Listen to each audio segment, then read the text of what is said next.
கோவில்ல போய் நீங்க ஒரு முள்ள எடுத்து கொண்டு போய் குப்பத்தொட்டில போடுங்களேன், உங்களுக்கு 3 நாள் அன்னதானம் பண்ண பலன் கிடைக்கும் அப்படின்னு சொல்றாங்க. தானத்தில் சிறந்த தானம் அன்னதானம். அந்த பலன் உங்களுக்கு வேணும் அப்படின்னா அன்னதானமே பண்ணாம இவ்வளவு பெரியது நம்மளுக்கு கிடைக்குதுன்னா அது எவ்வளவு பெரிய விஷயம்.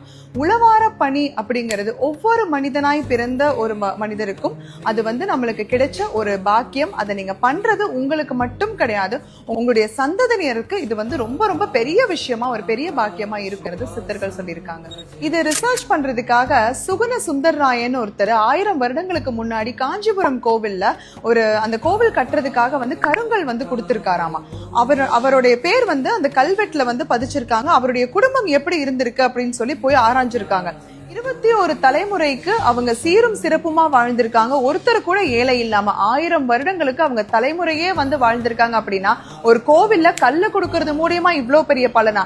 அப்ப நம்மனால ஒரு பொருளா உதவி செய்ய முடியல அப்படின்னாலும் நீங்க ஒவ்வொருத்தரும் கோவில்ல போய் ஒட்டடை அடிக்கிறது, உழவார பணி பண்றது, கோவில் விளக்குகளை சுத்தம் செய்யறது, கூட்டி பெருக்கிறது, நீங்க கோவிலுக்கு போய் நீங்க விளக்கு பொறுத்துற அந்த குச்சியை போடாம வந்தா கூட உங்களுக்கு நிறைய பலன்கள் இருக்கும். அதனால எப்பவுமே நீங்க கோவிலுக்கு போறீங்க அப்படின்னா அங்க சுத்தமா வச்சுக்கிறதுக்கு நீங்க முயற்சி செய்யுங்க. கோவில்கள்ல உருவமாவும் அருவமாவும் நிறைய சித்தர்களும் மகான்களும் அங்க இருக்கிற தூண்கள்லயும் துரும்புலையும் இருப்பாங்க அப்படிங்கறத சொல்றாங்க.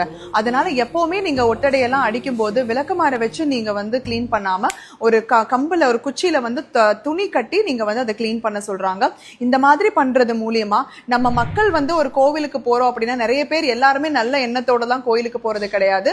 கோயிலுக்கு போற அந்த கெட்ட எண்ணங்கள் பூராமே ஒட்டடையாதான் படியுமாமா. அந்த துர் எண்ணங்களை பூரா நீங்க அந்த கோயில்ல இருந்து சுத்தம் செய்யும் போது அந்த மகான்கள்லாம் உங்களை வாழ்த்துவாங்களாமா. அச்சா பாருங்க, இவங்க சுத்தம் பண்ணிருக்காங்க, இவங்க தலைமுறை நல்லா இருக்கட்டும். இந்த கோவில்ல இந்த உழவார பணி பண்றாங்க இல்லையா, உழவார பணி துப்புரவு பணி பண்றவங்களோட குடும்பம் சந்தனியர் ரொம்ப சீரும் சிறப்புமா இருப்பாங்க. முக்கியமா இந்த துப்புரவு பணியாளர்கள் நீங்க அவங்கள பார்த்தா கையெடுத்து கும்பிட்டுட்டு வாங்க.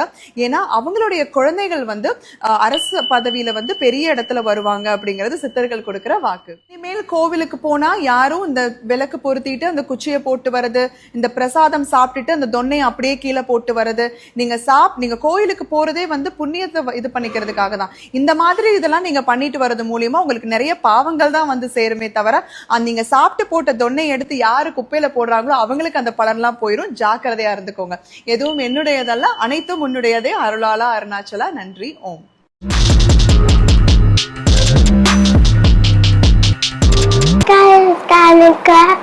லைக் பண்ணுங்க, ஷேர் பண்ணுங்க, சப்ஸ்கிரைப் பண்ணுங்க.